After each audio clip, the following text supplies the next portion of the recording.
Welcome to Podnutz Daily, episode number 286.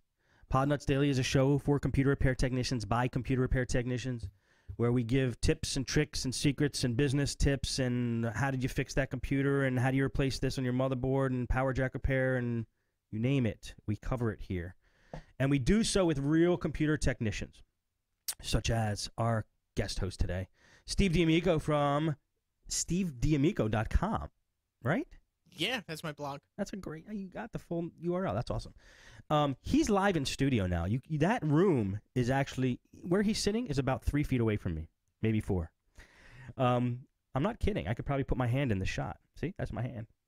Well, anyway, Steve came down to Florida to do on a bit of a vacation slash something trip, and he's here now. So we said, why not do a show with him on it? So I'm happy to have him here. What up, Steve? Hey, what's going on? This is great. Now, you guys might notice Steve's voice is clear and crisp. He's speaking directly in to the recording equipment as opposed to over Skype. I think this is the first time for that, isn't it? Yes. That's awesome. All right. Well, like I said, the show is about computer repair. So Steve prepared some notes, and I expect them to be very complete, and I expect them to be thorough and enlightening. I expect us to be well educated by the end of the episode. And I'll let Steve. No, I got nothing. I'm on vacation. I'm not working. No way. All right, man. What do you want to talk about? Well, I guess I'll mention. I guess this will be kind of like a bit of a theme for my show. This show here, because I've been doing a lot. I've been doing more remote repairs, and I've been kind of learning a few new things about remote repair that I didn't know before. I never heard of before, and one of them definitely is that. It's so easy, it's so nice, but then there's little difficulties, and when you get those difficulties, you're stuck because you're so far away. Right. It really stinks. Well, one of them, one of the little advantages of doing the remote repair is like I talked about it on Nuts at Night. I had the ability to use my Android phone, which was right there. I used my Android phone, I rooted it, and I had the wireless tethering. And then I had my laptop, which you guys can partially see here, on my laptop here. And with this, I was able to with this combination, I was able to do some nice remote work for somebody as I was driving down. Well, I wasn't driving. As my mom, who I was working, I was doing some work with her, for her, I was doing some things. And I was able to, as we're just traveling to Tennessee, I was able to completely finish off an entire job, which was really nice and really unusual, and it was really cool. It's unusual that your signal didn't drop. What state were you driving through when you did it? I'm not sure, but I think at that time we were all within Tennessee, and not in it wasn't rural, but it wasn't like very built up. That's Verizon for you, right? You're Verizon? Yeah, Verizon.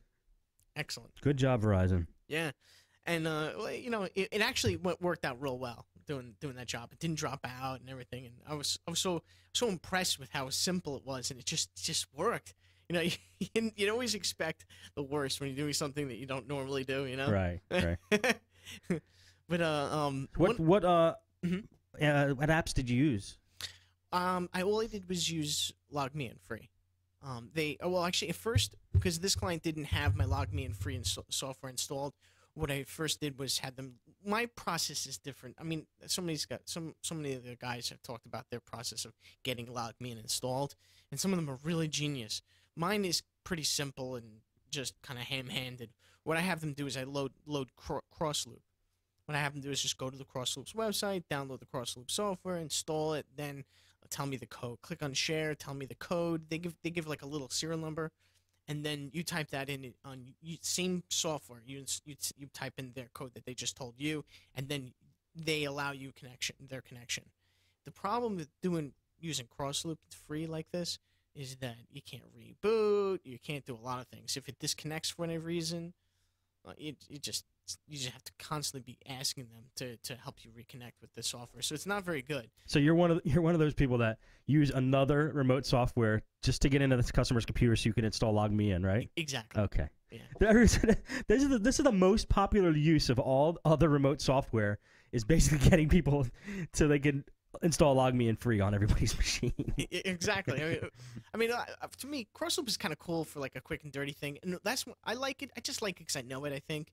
But what I do is if somebody isn't comfortable, or maybe they're just not too, maybe I'm not comfortable with loading LogMeIn. Like I'll be perfectly honest. I mean, I'm an open book here. I'm a little uncomfortable loading LogMeIn free on like say one segment of the population, attractive 17, or maybe not so attractive, it doesn't matter, just like younger girls, like they're in that age group. And they really don't know computers well at all. I'm afraid to load LogMeIn on their systems without uninstalling it afterwards, because I don't want them to even think. Because occasionally customers, they don't know what they're talking about, they don't know what's going on.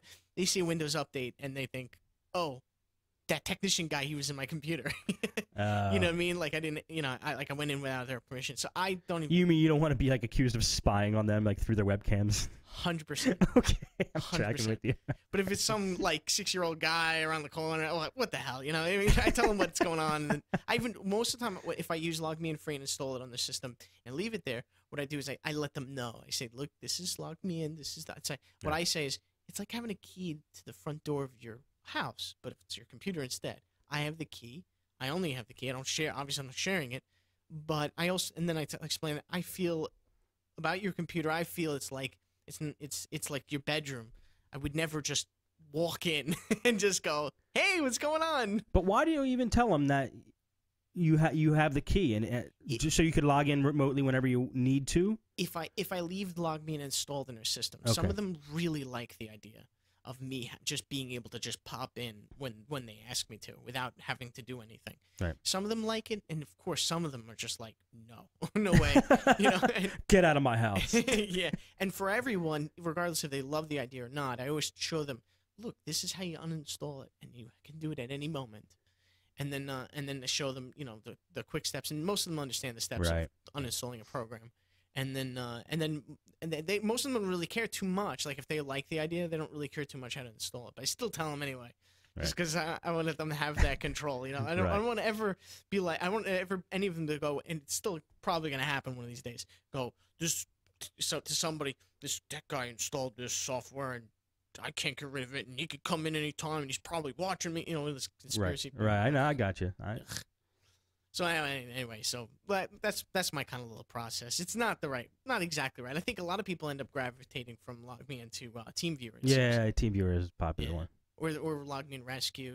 I'm still too small to go up to the rescue area. I don't do that many remote jobs, but that's going to be my theme, because that's the new thing that I've been learning a lot of new things about, is the whole repairing computers from remote. Well, LogMeIn Rescue.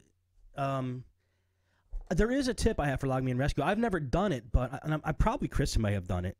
But you can negotiate the price with the LogMeIn folks. I know people that have done it. Like they want to use Rescue, but they don't need like the full barrage treatment, like 100 computers per whatever the stats are. I haven't looked at it in a while, but I know if it seems too expensive for you, call them up and say, "Look, I'm a computer repair tech. I'm a small business. I'm a small shop here. I really want to use your product. Can you give me a deal?" And I think that you can get a deal on LogMeIn Remote or LogMeIn Rescue, because I think LogMeIn Rescue is pretty damn slick. I mean, yeah, it's as easy as TeamViewer, maybe easier. Yeah, I think they're all. I mean, they'll have differences, I'm sure. Yeah, but they're not like major. Right. Yeah, yeah. It's yeah. I'm gonna look into that. I really should, because I'm definitely doing more remote work, which is fun. I mean, especially having the shop. Doing remote from the shop is just it's just cake. I mean, it's so wonderful to be able to just be doing a remote job and then just literally just turn and just do another. Well, who are you kidding? You mean do a remote job and watch Beavis and Butthead in the background? That's for dual monitors, everyone. What you do is you load LogMeIn on one monitor, you load Beavis and Butthead, and reruns on the other. That's great. And the client had no clue. They don't care. So one of the things I did, I also set LogMeIn free up for my because it's free to add people into the LogMeIn free network, my little list. I load my family in there, because this way they don't have to feel. Some of my family feel like they're bothering me when they ask me to help them with different computer questions and things. Sure. So what I do is I load them into in everything, and then tell them the whole 9 yards again, just like everybody else. And one of them is my uncle, and I feel bad. I messed up a repair job with my own uncle. Well, at least it was your uncle that you messed up on. Yeah, but I didn't look too good. He was like, "Wow, this, you're supposed to do this for a living, and Right. you really messed up here." What I did was, I remoted in, and he had some spyware viruses, just your typical situation, and I, just like everybody, Malwarebytes, Super Into Spyware, a few other programs, just clean it up, just make sure it's looking good, CCleaner, check in, but that, antivirus, but all scans, looks pretty good. Did a couple test runs, searches, and all right, good. And then I said, "Oh, you're all set." Did some Windows updates and kind of popped out and moved on. And he tells me it's a mess. After I was done with it, it's doing this, it's doing. He can't describe what's going on, and it's just so overwhelming, and it's just so frustrated with the whole thing. I'm like, what? I just cleaned this thing. What the? I'm like, he infected himself again. But he's like, I swear, it was the first time I used it. I'm thinking, he infected himself immediately. So I'm automatically wrongfully accusing him of messing his own computer up. But in reality, I didn't fully clean it. Everybody's got to be running into this if they're doing a lot of cleanouts. It's something called Aluron, I think it's called. And basically what it is this. Everybody that's not aware of this needs to check it out because it's really important. I ran this scanner called Hitman Pro. People have heard of it. Hitman Pro is like the thing you run after everything else. After you're done with Malwarebytes, Super Into your whole regiment, it's a quick scan too. It's really quick. I think it's mostly done usually within like few minutes. And Hitman Pro, it does is scans all the vital areas. It gets its database. It's download database from the internet, so you have to have an internet connection to run it. And it's really, really quick and easy. And then you can uninstall it. You actually can run it portable in a way. It gives you it's like a second opinion type of thing. And it notices one thing that Malwarebytes and Super Into Spyware and a lot of the other programs I ran did not even come close to finding. And it's that this thing called Aluron. And what it does is it hides itself as a driver somehow.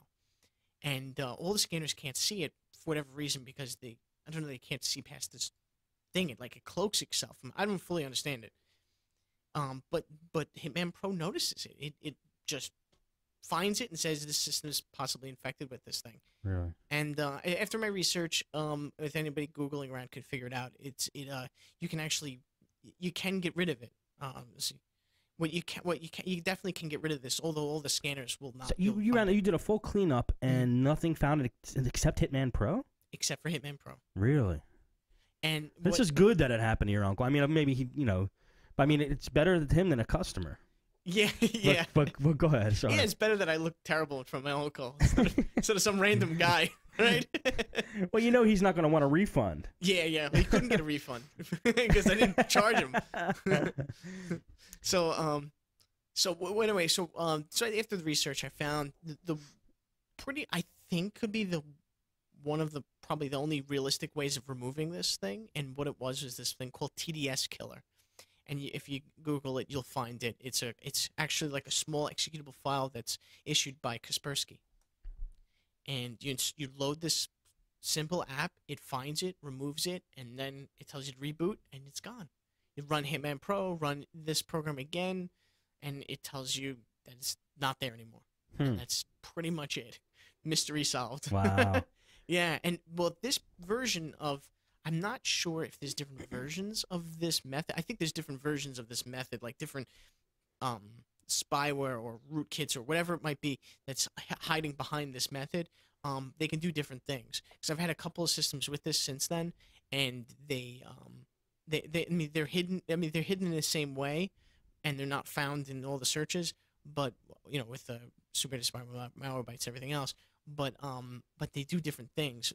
The one that was on my uncle's computer was really aggressive. It was doing a lot of redirects in his browser, and he was using even Firefox. So that's how he was. That's why he was so frustrated. I see. Yeah. Wow, Hitman Pro for the win. Yeah, really, really good. And there's like a paid version, but if you use it, it'll tell you where things are, and then you can manually remove them. If you want to use Hitman Pro and have it remove things for you, then it's cost something. I don't know what it is. I'm not sure. I never bothered. Good tip. Yeah, it's pretty neat. And since then, I've seen it in a few places. I saw it in another version of that one, but also a nasty redirector. At I was doing another remote job, and when I was doing this remote job, it was one of those classic remote job situations. You're talking about your uncle, the uncle one? No, it's a different one. Oh, sorry. And I was doing everything typical remote job with viruses and spyware, doing everything. And by the way, for anybody just new to Log Me In has the ability to do reboots. That's not widely known. You can actually reboot the system into safe mode. There's an option in the advanced.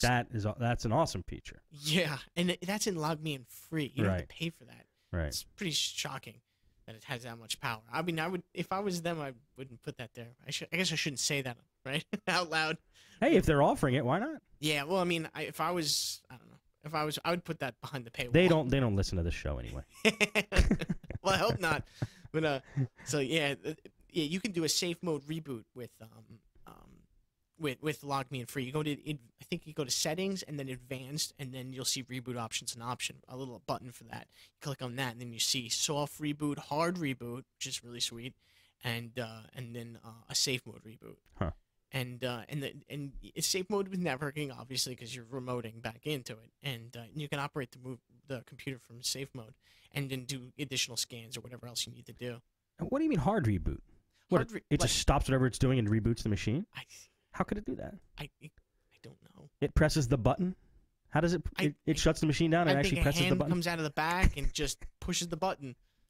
I don't know. It's a good question. I looked at that too and tilted my head.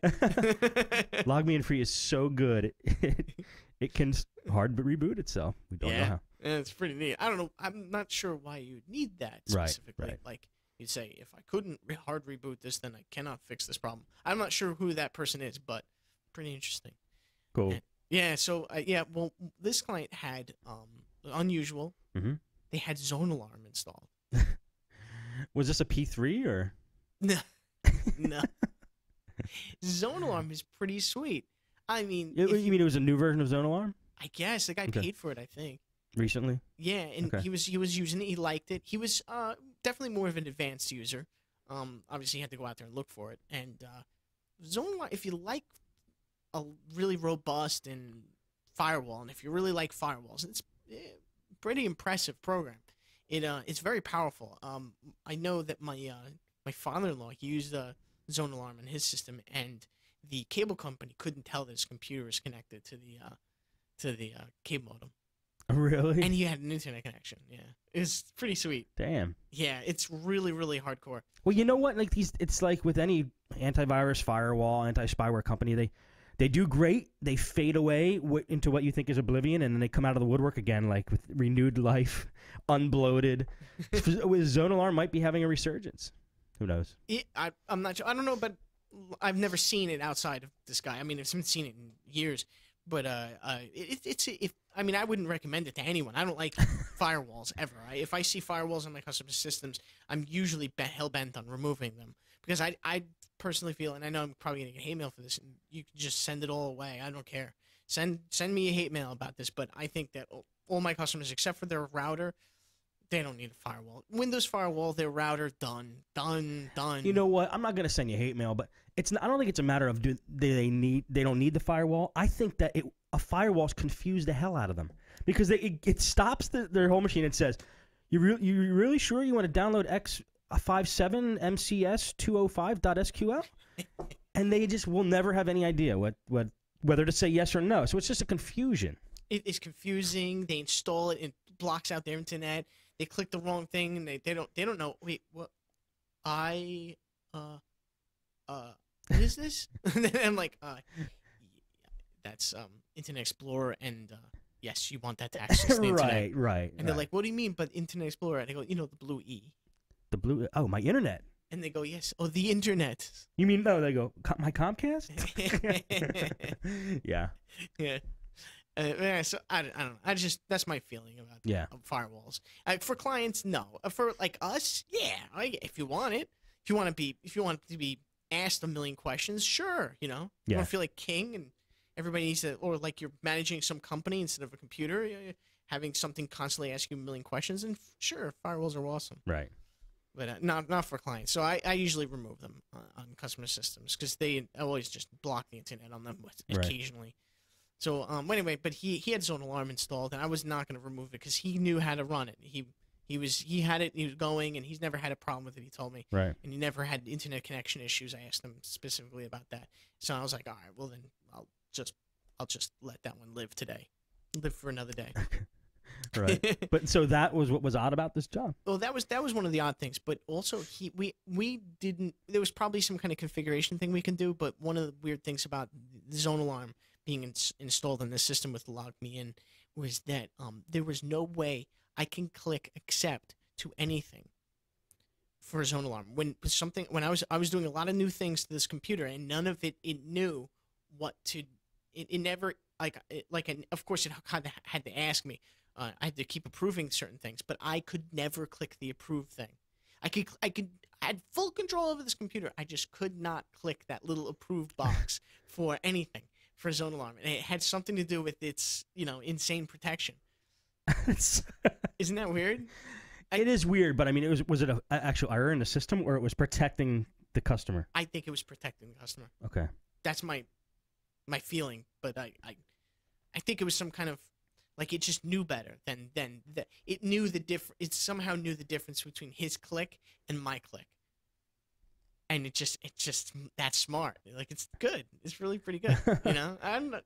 For what it is, it does a good job. So I was. You mean he could hit accept, but you couldn't? Oh yeah, I literally move the mouse pointer and click, and just does nothing. And then I say, "Could you click the mouse key for me?" And he goes, "Yes." And then I click it, and he goes, "No, absolutely." It recognized like the motion of his gesture on the mouse. No, it just knew the difference between his physical mouse clicking that button and my mouse from remote. Oh, okay. Because it knew I guess it knew the click difference from Log Me In. Right. And that's right. It's mouse. a remote job. I didn't. Yeah, remote job. Okay. Yeah. Gotcha. That's cool. Yeah. I was. That's one of his job was that job that I was doing with that guy with that program. It was the Zone Alarm. It was a very typical job, but then he had the only unusual thing that happened with that was he was also infected with the same thing, that Aluron or whatever it's called. The Hitman Pro refers to it as Aluron or similar. That's what it refers to it as. I don't know what else to call it other than some kind of driver hacker thing. Right. But he had it too, and I saw the redirects. I remember my uncle, and I'm like, all right, here we go. And then I just immediately went right to Hitman Pro after a Malwarebytes scan. He actually had Malwarebytes installed, scanned, could not fix it. Once I loaded Hitman Pro, noticed it. I was like, I know exactly what this, and I look like a genius. One of those moments where you think you know what you're doing. You're right. like, aha, I know what I'm doing today. Wait till tomorrow when I'm basically feel like I just started using a computer.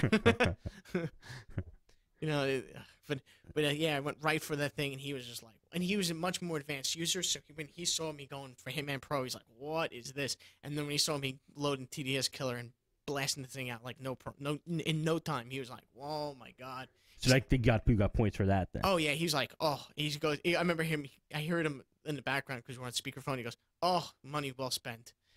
Just like that, I was like, "Oh, that should charge you more." No, well, I mean, yes, but that probably made you feel real good. Yeah, oh yeah, absolutely. Money well spent. That's awesome, man. Yeah, that's a great compliment. Oh, absolutely, yeah. Because I mean, he could he knew how to clean out spyware and viruses. He was using Malwarebytes. He was using even super into spyware, so like he knew some stuff. But but he just could not do that one, which was kind of cool. Huh. And it was even better that I knew what the hell I was doing and then I discovered it for the first time, like my uncle. That's how it happens. That's how you do it. I don't know. I just never ran into that one before. I might have just format reinstalled other ones that had something similar. Really? Maybe. I don't know. Well, yeah, you never know. Maybe you just didn't run into it. Who knows? Yeah, maybe it's just I either didn't run into it or I don't know. Maybe I don't know what it is, but cool. I guess that's how you eventually discover this stuff. Eventually. All right. Got more? Oh yeah. Yeah. Feed us more. Yeah. I tell you, this is gonna be let's see. It's gonna be what? Oh, I was gonna say this is gonna be a remote extravaganza. Remote extravaganza, absolutely. I had another remote job, and I noticed something interesting. Typical, quick kind of, fake antivirus BS, and I log in, and this customer had Kaspersky, and I know he had a Kaspersky. I wasn't shocked that he had Kaspersky installed because I had put it there, and I had sold it to him. But what I was shocked about, none of that was a mystery, but what I was shocked about was that there's a confliction, and I just don't remember it. I wish I had wrote down notes. There was a confliction between LogMeIn and Kaspersky, and I'm like, oh boy. You mean you wanted to write down the exact error? Yeah, I just don't remember what the specific thing was. I think LogMeIn, I forget. It's something happened. Oh, I think I couldn't update Kaspersky, or I couldn't scan. Like, I couldn't use it. It was screwed up in some way, and they had to fix it themselves after I had disconnected with LogMeIn. They just don't work right together. They're buggy together. And so, for somebody who's likes to sell antivirus now, thanks to Chris, for, thanks, but finally something he said sunk in. Yeah, something sunk in.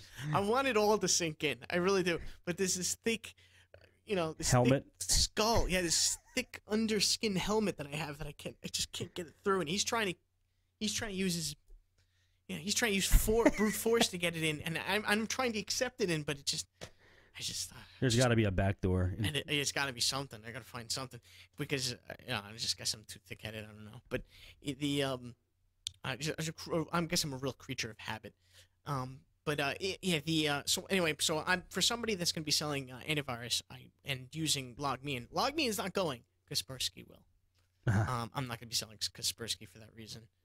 Maybe in the future they'll actually you know what, that was the 2010 version. I'm not sure if the 2011 version still has that issue.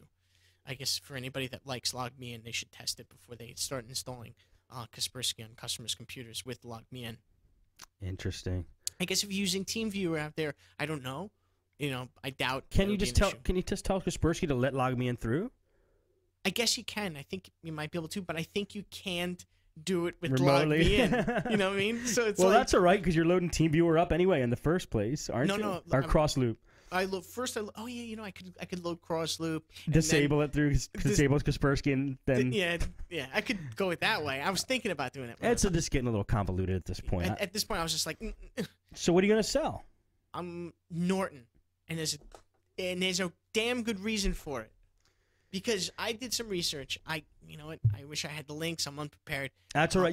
I'm on vacation. Yeah, that's cool. No, you need to be prepared for this because anytime you tell a tech person Norton, they're gonna think you don't know what you're talking about. I've gone through this when I sold Norton at my shop. They're like, "I can't believe you're recommending Norton." Don't you? Like, it just you lose credibility. Well, but then you must enlighten on why you are doing it. And the difference between what you're selling. Go ahead. You take. Okay. I just wanted to do that little preamble. No, you're absolutely right. Okay. The quick and dirty history of Norton, 2008 or even 2009, I think, even right. 2009 was sweet. Oh, just the antivirus. I thought it was 2010. Just antivirus was sweet. I loved it. Yeah, I remember it changed. Somewhere over 2009 was changed. Yeah, 2005, 6, 7, 8, bloat. I knew Crap. 8. Yeah. I thought 9 too, but okay. So that's where the change happened. And not internet security, just antivirus. Well, actually, go ahead. That's something surprising to me. Wow. During the after show, Nuts and Night, Chris, he was telling me that he wants to keep selling. He likes to sell the internet security suites, and I was like, man, internet security suites, they're too bloated. What are you going to do when you got an XP system? Come on, man, you can't do that. And he's like, oh, but some of these people, they need some help. They keep infecting themselves. So I'm like, yeah, but I don't want to install, something that's going to just grind this XP system down to a halt. So I was like, just the AV.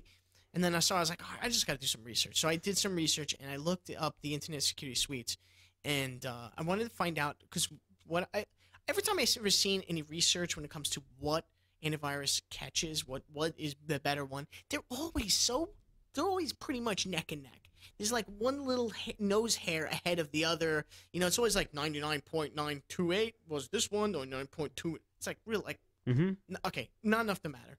So now it really, for me, it seems, I could be wrong, let me know, it seems like what you're really caring about is performance. That's what the customers are going to be comparing about, because they're going to be living with this stuff after we leave it on their system. And so I was doing the research and everything, and I found that I forget, if you Google it, antivirus, I forget. Comparatives, not A/B comparatives. Performance. I put antivirus, performance researchers, something like that, reviews. I think it was reviews I put in, and I eventually found a benchmarking software company that had pit them all together against each other, and just some really surprising results. You're sure this wasn't a site that was trying to sell you Norton? Oh no, it definitely wasn't. Okay. It was trying to sell benchmarking software. Okay, good. And but it did a whole research in a PDF form, and it was just it had maybe like 10 different antiviruses all listed, but it was not I shouldn't say antiviruses, internet security suites. It didn't bother, because you wanted to go for the suite. Yeah, well, I mean, I wanted to know it all, but I mean, this was just for the internet. I guess there would be another research somewhere else, but for internet security suites, the hands down, the performance, the best running performance was Norton Internet Security Suite out of all the other internet security suites. I mean, in a lot of ways, it blew the other ones out of the water. In some ways, it was slightly lacking, but in overall, it was absolutely the best performing antivirus, internet security suite out of all of them. Performance, speed, that's what I'm talking about. That's it, just speed. And to me, that's important, because a lot of systems, I don't know. I mean, if you're going to live with the whole internet security suite in your system, you don't want it to kill your system. No. I mean, that's one of the reasons I hated the security suite. It just use up all the RAM and just was bloat. Yeah. And so it was better than Kaspersky. It was better than a lot of them. And it was interesting to see where, like crappy ones fell, like Trend Micro. Oh. In some places, Trend Micro is just abominable. And then, but a lot of different parts of the Internet Security Suite were tested for performance. Like one of them, for instance, was the loading it from your sys tray, to just kind of click on the sys tray and boom.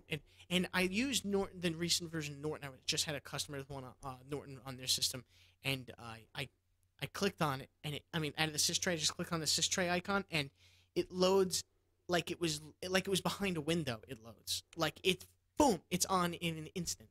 I mean, your finger's still still there, moving upwards as it's already there waiting for you. It's like it knows ahead of time. It's so quick. Wow. Yeah, it's really, really good. So it loads quickly from the sys tray, the window at least. It's still a little complicated for the customers. When that console that opens up, they still look at it. And I asked a customer that's not very computer savvy. I said, "What do you think of that console? Do you think it's complicated?" She looked at it. She goes, "Absolutely," just like that to me. And I was like, "Yeah."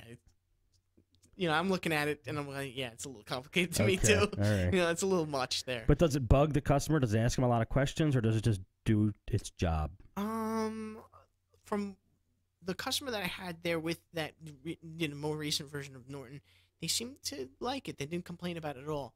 And these new systems that are coming out, Norton on them, not that bad. I think pretty much any of the antiviruses, internet security suites, they don't really bog the new systems down. They're overpowered, in my opinion.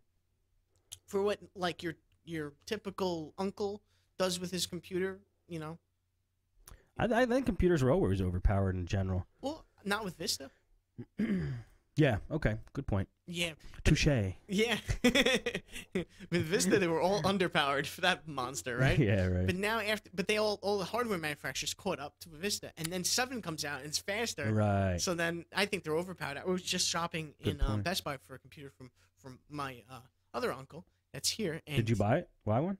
We settled on one, and he was going to come back and buy it later. And we're looking at these systems, and they all have, I think the smallest hard drive is 500 gigabytes. Yeah. If this guy had 10 gigabytes of data on his system, personal data, I'd be surprised. I'm looking at all this stuff. I'm like, this guy's buying, like, not a Corvette to go to the supermarket on a weekly basis. He's buying, like, the space shuttle. It's like this most craziest, most advanced thing. I'm like, well, what is this guy going to do with 750 gigabyte hard drive to save, occasional children photos? It's like, but that's what you buy in these days. Yeah. And what was it? It was like 550 to 650. That was the prices for these systems. Yeah, it's me. I don't know. I'd kind of swing in topics, but yeah. So I'm excited because I mean that's nice. At least people aren't going to be killing you about this nice performing computers. Right. They're not killing everybody. So but you're gonna buy Norton and sell it, or you already bought it, or what? I think I'm going to do that. Yep. I think personally it's an opinion, but I think that everybody should do it. And everybody has the ability to find it. It's pretty cheap out there. I'm using eBay to buy it. Yes, you can buy the boxes, retail box. Not messed up. It's not found in a basement somewhere recent. Legit, unopened, key intact, 3 user licenses, internet security suites. Yes, for certain clients, and just AV for others. That's what I did. That's where I got mine. I was buying Norton AV for $15 on eBay. That's where I found it. The key is type the word lot. Like if you do lot Norton 2011, like do a search for lot, because if you're looking for a lot of something, it's gonna the bulk items come up. Yes. So I was buying like lots of 10, and then I bought lots of 100. I think finally once for like $15 each. So you don't always have to do the lot thing because some of them are selling them. Well, you don't have to buy like say 10 in a shot, whatever they choose. Like say they put 5 in an auction or 10. A lot of them you can just if you find like a seller that's reselling lots of it, they'll have like many on hand, and what they'll do is they'll put them. You can change the quantity of the auction. Yeah. That's a good idea. Yeah. So you're getting it at the same price. Yeah, and then you get to choose the quantity. So if you want to buy 7, you can just buy 7. And what I do is make sure you're choosing the United States if you are in fact in the United States, because you don't want to wait for it probably. Make sure you don't get the 1 user. Make sure you get the 3 user. It's like the same price pretty much. You're not going to see much of a break. And then do it by price. Search by price, and on eBay, and you'll find it. And you'll definitely find it for a really good price. One that you'll be surprised with. Keep in mind, you're buying this not for yourself. You're buying this for clients. Then go look up the price that Best Buy has it for on their website, or even just walk in and look for it, and you'll find it, and you'll go, oh boy, and that's what they're getting it for. Right. Your clients, everybody's clients out there, if they're going to buy AV, where are they going to go? They're going to go to Best Buy. Right. Or equivalent. So one could say, so then you sell it for Best Buy's price. And then Chris would say, double Best Buy's price and sell it for that much. No. No. I mean, for the price you can get on eBay, you can chop it. I mean, you don't have to. I mean, you shouldn't have to. You're installing it. You're bringing it to them. So you shouldn't do this. But you can sell it for $10 cheaper than they have it in Best Buy and still make a good chunk of change from this store. Right. It's that much of a price difference, and I think everybody should sell it at the best price at least, because you're pretty much just one dude. Hang on one sec. Come a little closer to the mic if you can. Yeah. All right. Do testing 1 2 3. Testing 1 2 3. Okay, good. Should it be this close? Yeah, if you're that close, that'd be perfect. Okay. But if you start to go back, I'll try to adjust. Okay. All right. Go ahead. Yeah. Nobody should be selling it for less. I really should. Everybody shouldn't be too kind. Sell it for what it's worth. Right. It's worth that price at Best Buy. It's like power adapters for laptops. They're really cheap. I technically don't have to go with the OEM. I know some people are OEM snobs. That's what I refer to them as. And if you're one of them, yes, you're a snob. I prefer to send them. I sell them for like $35 a piece. You mean you buy those cheapy power adapters on eBay and sell them for $35 a piece? And they do the job? I buy 2 of them. Yeah. So far, I've never had an issue except for one of them just was like a doornail. It was just like a paperweight. But I never had a problem with them. They've never come back to me. I've been selling a lot. Are they light as a feather? They're lighter. They are lighter. Okay. And they say replacement on them. They don't say. They say replacement. They say this is a toy. This is not to be used in a professional atmosphere. But no, I'm just kidding. But you don't refer it as you don't say this is a replacement. This is not a way. You just say this is a new power adapter because that's what it is. Of course. and then this is what I do. You can get them for about $10 a piece. Laptop power supplies. Everybody's always looking for them. What I do is I buy 2 at a time, and as somebody asks me for one, I buy 2 because they're like $7 to $10 a piece usually. maximum you like spending about $15, maybe $17 for like Mac ones, and they come for that price, with shipping, and it's free shipping. So what I do is I always buy two. This way, I always have one just sitting around, just waiting for somebody to say, "Hey, do you have a power supply for this, laptop?" And yes, I do. And I sell and because I get them for about $20 most of the time, selling it for $35, I'm already ahead with a profit, good enough, And then I'm holding stock without actually having to pay for it. Okay. That's my method. I think it's really pretty good. It works well. Good. Yeah. I like it. Yeah, that's my newer thing. All right, man. Anything else you want to go over? Or okay. I had a weird job that was left me kind of puzzled. I guess I have to ask Chris a little more about this. I had this customer in. It was a little further than I usually go. I didn't want to really go this far. It was about a 25-minute drive, but it was like all highway miles, and I just don't usually go that far. But it was a referral from another client, and it was their mom, and mom needs help from somebody who's not going to kill him. So I'm like, all right. So I go help out mom, make sure she don't get like ripped off from the Best Buy and everything. So I come down there and doing my scans and trying to figure out what the hell's going on with this thing, and it's just working the whole time. It's just, she's like, I don't understand. It creates this thing, and she describes a blue screen. It creates this screen with all this writing, and then she wrote down the stop error codes, which is like, oh, pretty cool, yeah. She wrote down the blue screen messages, and I was like, oh, and I'm looking at them going, huh, they were all different. Just all of them were just all different. And look at the capacitors on the board, nothing. I'm using the system for about an hour and a half. I was clearing out. You sat there for an hour and a half? About an hour and a half. She had so much that she needed help. Okay. Oh my God. She had like crap loading from everywhere. It needed to be cleaned out. And a lot of stuff had to be stopped from starting Windows and updates and this, all these other little minor issues. I was fixing them all, waiting for this thing, blue screen. Never did. So I'm like, I don't know. Maybe it's this. I don't know what it is, but about your system, but I can't get it to do anything wrong. And she's like, oh yeah, I don't know. So I was like, maybe it's okay now. I don't know what to tell you. She's like, oh, I can't believe it's working this long. So I'm like, yeah, well, I'll just do this, last couple things, and then let me know. So she's like, okay, right. As soon as I say that, 3 minutes later, bam, blue screen. So I'm like, oh, jeez. RAM? Was it RAM? It was RAM in the end. Aha. See, guys, I still have the touch. You do. I still know. Still know. All right. And it was, it was memory in the end. I should have tested that from the beginning. It was this HP kind of small form factor desktop, and it had in the BIOS when it first booted up, it had F9 for diagnostics. I was like, what's that? Boom, hit it, and it was cool. It tested the CPU and checked it off, and then ran a memory, and then froze. I was like, well, here we go. So then I ran it again, just because I want to see what it would do again, to see if it would do something different. And then this time the screen shut off, and then it went ding ding ding ding ding ding. And I was like, whoa, system speaker, nice. So then I just reached, and I was like, oh my God, it's a Sunday. What am I gonna do?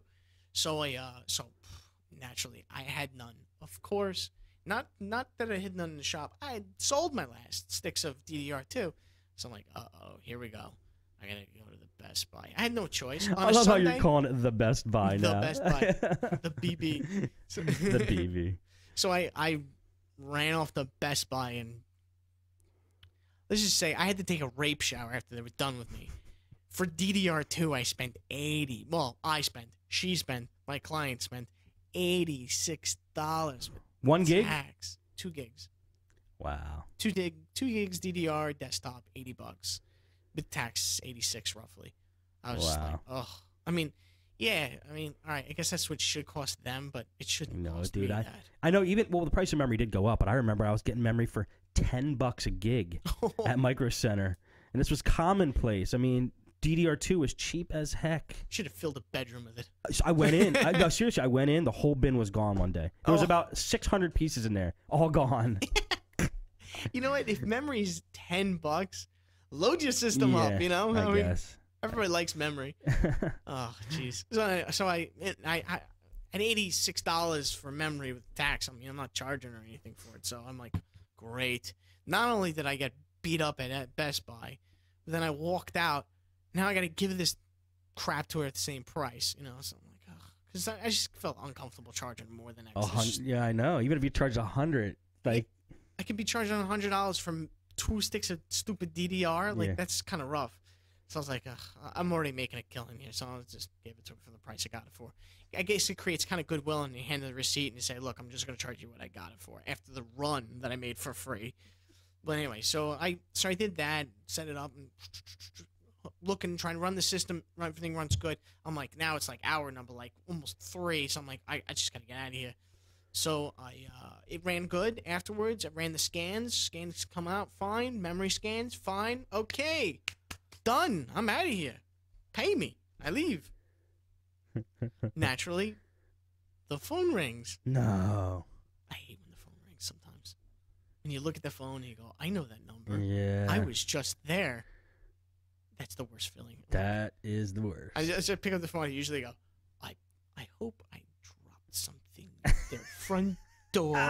And then I answer the phone and I'm just like, and then they go, yeah, we have some problems. And I'm just like, home assistant, like, oh, I'll have to go back there. And then now here's the conundrum that I'm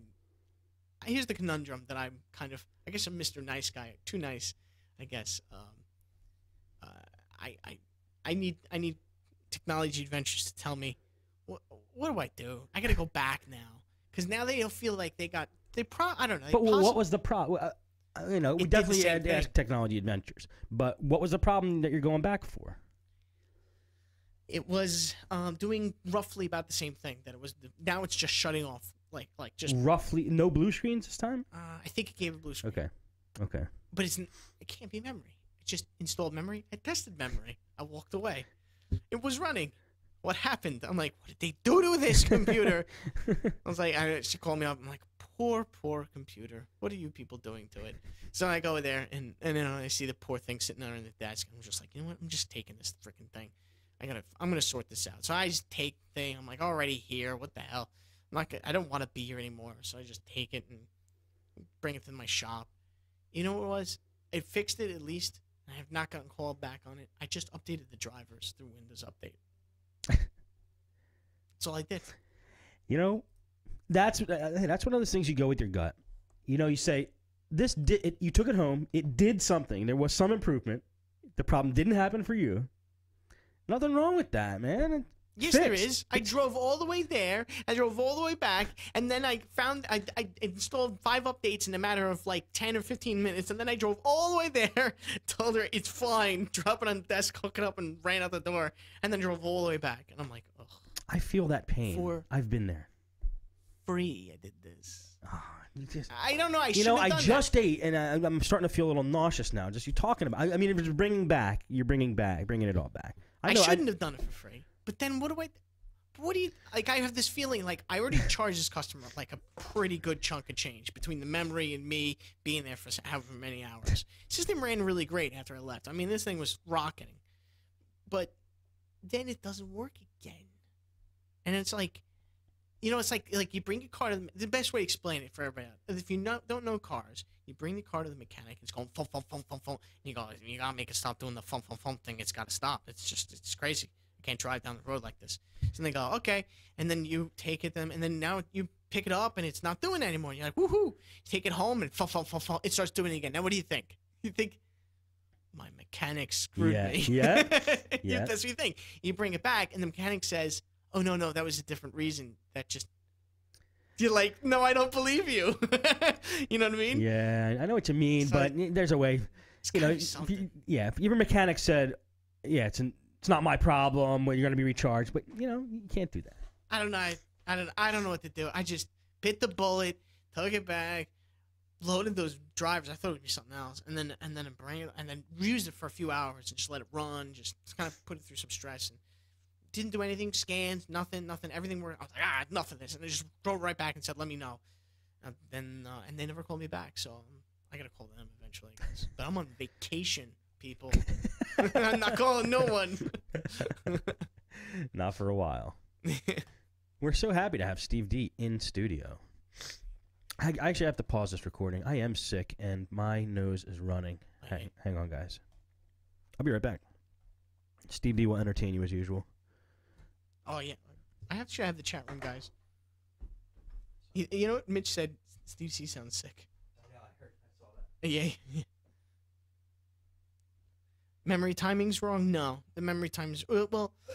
It actually the memory that I did. It wasn't looking for the same memory. Entertain us. I'll start stripping. How's that, guys? No, yeah, that's true, Mitch. You're right. I knew that. No, wait, okay. The memory that I put from Best Buy was the same speed. Is it? Did you? Yes, I did fly to Florida from Long Island, New York.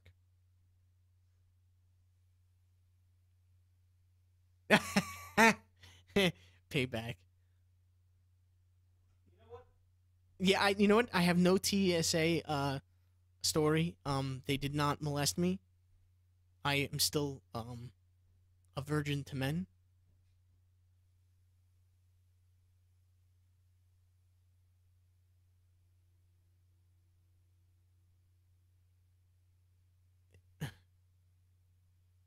I won't strip. I was kidding.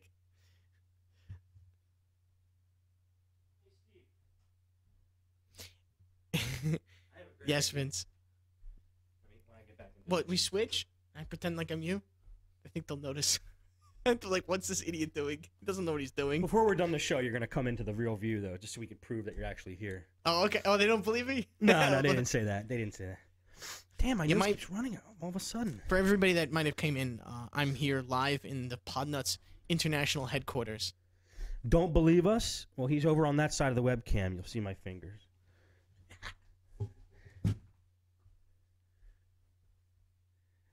Look at him. He's green screened. He's actually here. This is not trick photography. We might be able to fit both of us in. I guess kind of. Well, look, I'm hanging off a little bit. Can't see me. I can't do the chicken dance. I can do the half chicken dance. What is this? What is this here? How do you do that? What do you mean? How do you do that? Oh, the chat room? Yeah, I want to do that. I don't do that. I just... Oh, I popped it out. How do you pop it out? Pop it out? Hit the gear. Oh, boy. Actions. Pop out chat. You can do it. But here's what I'm going to do with Steve before he leaves. I'm going to set up Steve D with his own Justin TV channel. We'll call it D'Amico After Dark. How about that? We'll do D'Amico After Dark. And then I'll teach him how to do a stream. And then when we go out tonight, we're going to broadcast live from his phone. That's what's going to happen. Because after Linux for the rest of us, we're out of here. We're going out. We're going to Hooters or something. If Lalo, if you're listening, you're invited. Even Hamrad, if you're there, baby, come on out with us. You're pretty far away, but you're still welcome to come. And then Steve will have his own stream. So whenever, like, you know, if he wants to do a stream or you want to do a Nuts at Night post show or live, we'll be all set up. I'm going to teach him how to do that. That was my idea. Here we go. Okay, I have plans. I have plans for that. Just understand that the only stream I do know of is ones that have water and frogs. All right, let me go back to here where I gotta call them eventually. Hang I'm on vacation, people. I'm not calling. We're so happy to have Steve D in studio. Okay, I just did a sniff Binghamton. there. You're in Binghamton? You're a New Yorker. All right, we got about 10 minutes left, Steve. Or whenever you want to wrap up. You have anything else you want to go over before I hit record? I do have a voicemail. Let me hear what this voicemail is. I don't even know what it says. I think you... I was fine when we started the show, and I got stuffier and stuffier. You squeezed it all out of me, I think. No, that's no problem. We got enough here. Yeah, but I did get a voicemail. I don't know what it is. Play message. It's a 312 area code. No, I'm not texting. I'm going through my notes.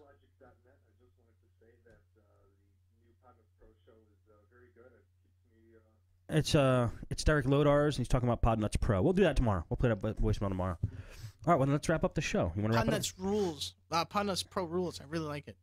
I'm glad you do. I'm going to just put my vote in. All right, good. Yeah, Podnutz Pro is getting very good reviews, so I'm glad you guys are liking it. It was something that was wanted. Got to put it that way. Yeah, definitely. Now, if you could just do the point of sale stuff. Well, let's wait for you to get established, and then we'll do Podnutz POS. Oh, you'll bore the hell out of everyone. Everyone's like, oh yes. You mentioned QuickBooks, and then everybody goes tuning out. QuickBooks. Oh, that's what you should do. The QuickBooks show. You'll have maybe 3 listeners. Podnutz reseller. What do you mean, Podnutz reseller? What would that be about? Reseller of what? Of computer supplies? Reseller. All you have to just go to eBay. Type in eBay, and you'll be surprised. Ready? We'll do the first episode of Podnutz reseller right now. Ready? I'm hitting record. Go to ebay.com. Okay. That's the first and last episode right there. Yeah. Well, have we get reseller accounts from different companies. You know, that could be a show, like a theme. Yeah, that would be a good show. I don't know how to do it. I've not done it. You're no reseller. I don't. You mentioned it just recently with Super Anti-Spyware. How to resell. Oh, Norton. I only did it with a couple things. Yeah, it's true. No. All right, no, good, awesome show would be theme show. You could do like 2 parts easily. Backup. Get a couple guys like who knows backup real well is Mike Tech. Mike Smith. Okay. Like the backup, not the themed backup show. Yeah, like a episode of Podnutz. Yeah. I got to do another episode of actual Podnutz. That would be a great topic. Oh man. All right, you can't do it all in one show. You know what I mean? mean? No. I know what you mean. One show for backup, one show for POS, one show for. No. I mean like all backups on one show. You couldn't fit all in one show in an hour for just all the backups. You mean start a new show just on backup? No. Don't. I'm gonna stay away from that one. I'm not getting thrown out the window. These guys know better than to suggest shows to me. You see, those guys will see a boot coming in. Hit the frame. Right, Hamrad? Got a great idea for a show. No. You do it. Oh, no. My favorite answer is you do it. Yeah, That's a great idea. You do it. I've gotten that plenty of times. All right. How to pee. Podnutz Peanuts. All right. It's. I can see the branding on it.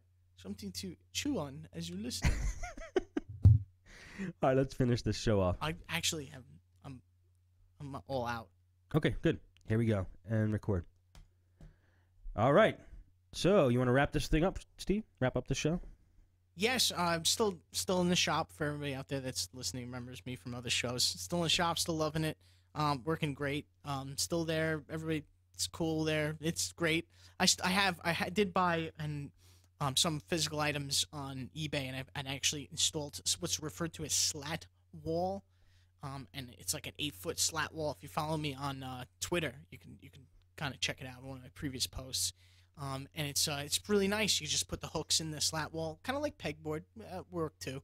And but I'm lazier, so I don't want to add a little framework around it and everything else. For anybody who knows it, I want to talk about. And I put some products on there. It really fills out the store. It looks a lot more legitimate when they see different things hanging from the walls. I gotta sorry man, I gotta say every computer shop I went in, because I went scoping out all the computer repair shops in the area when I moved here.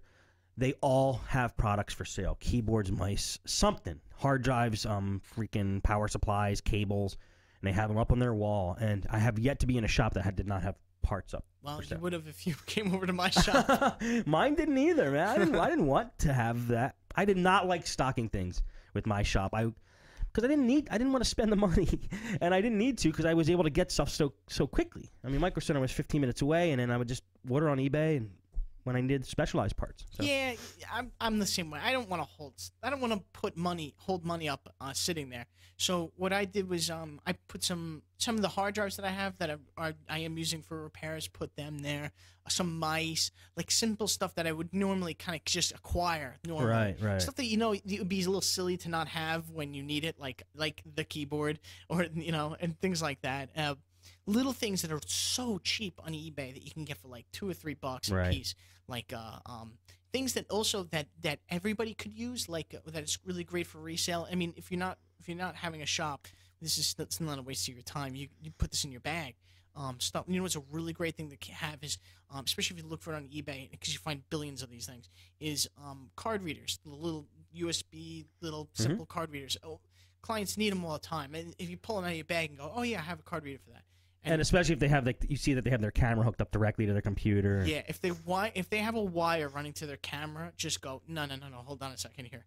And what also you can sell is even the and they're really cheap. Again, another stupid, simply cheap thing on eBay is the little front faces for the for desktops. It has all the memory things on there for older computers that don't actually have that sort of thing. Memory card slots. Memory card slots. Yeah, they're neat. They're really nice. And there's a little one. I don't remember what the name is, but there's a little one that I found on eBay that has a little cable. It's a little kind of little saucer looking thing, and you can plug micro SD into it, which is pretty cool.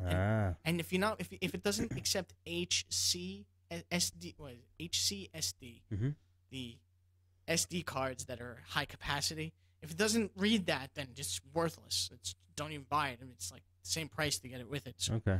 And then but my favorite thing to resell, and I think everybody should have one in their bag, is external antennas. I would call them external antennas, but a magnet-based antenna that's it's like a little base for and it's got a tall antenna for the desktop wireless cards. It runs a wire and it's long. It's like maybe long for this sort of thing. It's like maybe 3 feet long. It's awesome for those desktops that are kind of in the kids' room at the corner of the house and they can't reach the wireless signal. It's a real quick fix. Or if it's like intermittently kind of knocking out, you throw this thing up and it goes from like the 1 bar to like 3 bars. It really is nice. Okay. I've fixed a few computers with those, and it's a lot better than messing with the router. It's quick and dirty. Or getting a new wireless card. I mean. Yeah, or any of that kind of stuff. I mean, even a wireless card might not work, or upgrading to the end. I mean, this stuff is like stuff they probably don't want to go through, and it's a little extra and takes time. I don't know if anybody. It's just an option out there. That's a great thing to sell. I think. Yeah, some people don't want to spend the $100 on a good router, and then this, and then that, and the card, and and this is B, and that's N, and it's all that stuff. So that's a really nice one, and you can get them really. I mean, I got them for like $5 to $8 on eBay from China. It's something I'm stocking. I'm not waiting for. The customer's not waiting for it, so I order from China right off of eBay. Best wholesale account ever. There you go. I'm with you on eBay, man. I am a fan. There's just so much stuff on there. High gain antenna. Yeah, it's like a high gain antenna, but on a base. All right. Is there anything else you want to go over? No. Follow me on Twitter, SMD Steve. Or I'm still doing DC jack repair for anybody out there that's frustrated and kind of wants to do it through the mail. I'm pretty good for that. And they could go to your website and get your number, or yes, website is smdcomputer.net. Because a lot of you guys, not a lot. So occasionally you guys say, "Can you give me SMD Steve's email?" Or I want to call SMD. How can I reach him? Call him right direct from his site. That is how you reach the man. Don't try to email him. He will not answer you. I don't know how we've been razzing on him, so I don't know if he's improved his email habits actually. But I have. Okay. I'm not perfect, especially on vacation. But no, that's cool. Give him a call. Yeah, calling me is best, and I have a new number that's gonna be a lot better than my old number. Another little quick thing is Google Voice. For a computer repair business, Google Voice, don't do it. Just unreliable. It's not reliable enough, and you won't know it's not reliable because I'm telling you, all those people out there using AdWords do not use Google Voice. Occasionally, it's still not, I don't care what they say, it's not fixed yet. They have not perfected their system yet. People will call your number, and they will not reach you, and you will never know that they would not reach you because they literally dial the number, and it says, call cannot completed as dialed. Error code this, and then bam, it hangs up on them. And they have no idea. It doesn't say you're unlisted or this or that. It just says it's an error message at the phone company level. And so it doesn't drop to voicemail. There's not a missed call. So you would never, ever know. And they just, when they try twice, they just move on. They're just move on to the next company. So all those people out there that are paying lots of money for AdWords, I would definitely watch out. And I definitely would not use Google Voice. And I know people that have heard me talk about Google Voice and using my business. Yeah, Yeah, you're frustrated by hearing what I'm saying. You can imagine how I'm frustrated. I know. I have a sign. I have a 6-foot sign with a Google Voice number on it right now. Oh, man. Steve was a genuine fanboy of that. So. Oh, big time. Not anymore. Not for business. It is awesome as a personal number, but do not use it as your business number. I mean, if you're using it now, you're not dead in the water. Migrate to another phone number. You're still going to get most of your calls, but just don't advertise that number anymore. It's just not reliable. When I had my business, I used Skype, and I was a fan of Skype. I still am a fan of Skype. It's genius. It worked great, so I'm hopefully it's still that good. It sounds crazy, but I think he was paying something close to like $10 a month with his usage on Skype on his business number. I wasn't even close. I was like maybe $2. $2, really? Yeah. I think you told me 10. Well, at least what I remember. No way. Yeah, I think you said, I'm paying like $10 a month or something. I think No. that's what you said. Oh, really? Oh, wow, that's even better. That's incredible. No, have the number. To have the number. Yeah, I get what you're saying. Your total cost? Yeah, my total cost was, it's like more like, it's about probably $4 or $5, yeah, to have the phone number. Jesus. It's super cheap. It's super cheap. $4 or $5 for your business phone number in your office? Right. Come on. That's just insane. That's great. There you go. It's genius. I'm not that smart. I can't do things like Well, that. hey, Google Voice is the same thing, except Skype worked. Yeah, I would expect Google to work, but...